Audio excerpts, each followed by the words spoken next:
Hey, today we're going to look at some different types of HVAC equipment.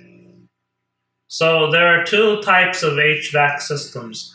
The first one is a decentralized system, and by decentralized I mean equipment is spread out throughout the building. And the second type of system is a centralized system, which means all of our equipment is in one central plant. We're going to look at advantages and disadvantages of each system. So, for a decentralized system, uh, like let's say an office building, and we put equipment in every office, we have to figure out the exact temperature, humidity, and space pressure requirements for each zone. And then we have to size the equipment for each zone. So Office 1 needs a one type of equipment. Office 2 needs a different type of equipment because Office 1 has cold temperatures. Office 2 has warm temperatures. Decentralized system is not redundant. So if a component fails in that system, then the system stops working. As far as facility management goes, it can work. Facility managers might like a decentralized system if they can maintain it. The system obviously requires space throughout the entire building, and the cost of the system is low up front, but the operating cost may be very high because the system is not efficient, remember? So it's going to cost us a lot to maintain, and it's going to cost us a lot to operate. But that, of course, could depend on how accessible the system is. It can be reliable, and it certainly can be flexible. It can be hard to control, and of course, it is noisy, and it's easy to build. Now, if we look at a centralized system, a centralized system is much more efficient because what we do is we design one heating plant, and the heating plant has a huge pipe, and that pipe goes to our building. So we don't have to size every office in the building. We just have to size the entire building as a whole for capacity and build a plant that is the right capacity for the entire building. So that makes our job a lot easier. And a big plant is much, much more efficient than many little pieces of equipment spread throughout the building. It can be redundant because if one component in the plant fails, another component can take over. And obviously, it's easy to manage.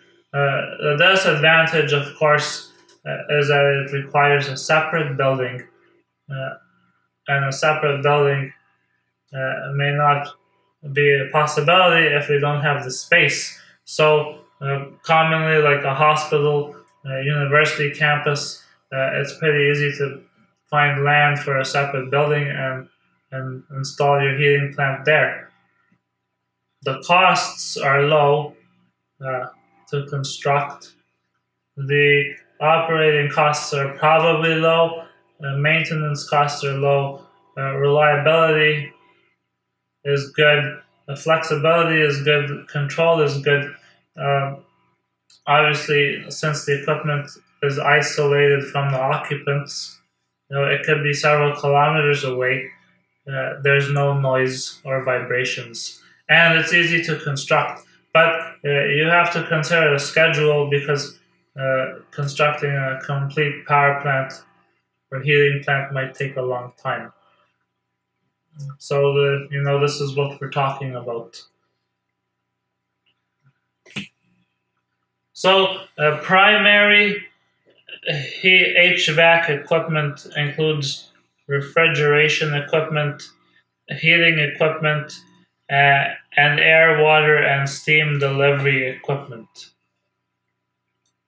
And refrigeration equipment includes chilled water and central plants. You should consider availability of the equipment that you're selecting, its cost, and any specific requirements. So, heating equipment includes steam boilers and hot water boilers, and they're used for three things. They're used for two things: comfort and process heating. So, process heating is, let's say, uh, you need to melt some plastic at your uh, Chinese toy factory, so you need a steam boiler for that. Um, Steam boilers and hot water boilers can produce either high pressure or low pressure. Boilers with high pressure have additional regulations, and we can burn coal, oil, electricity, gas, uh, or other waste materials to run our boiler. So the type of boiler that you buy depends on the type of fuel that's available to burn. And obviously, different fuels have different costs that you have to take into consideration. And different fuels have different types of pollution. That's another important factor. So here's some examples of some steam boilers. And they can be large and complicated, as we'll find out. So, when we're choosing heating equipment, the thing that we want to consider is how efficient is our fuel. When we burn our fuel, we want to make sure that we get as much efficiency out of it as possible, as close to 100% as we can. We also have to, after we've burned our fuel, we also have to deliver air to our facilities. Uh, and air delivery equipment, as we talk about, are like air handling units. They're also known as rooftop units. Our rooftop units can be custom manufactured. They can be, off the shelf. They can be built in the field. One of the most popular systems now is a fan array.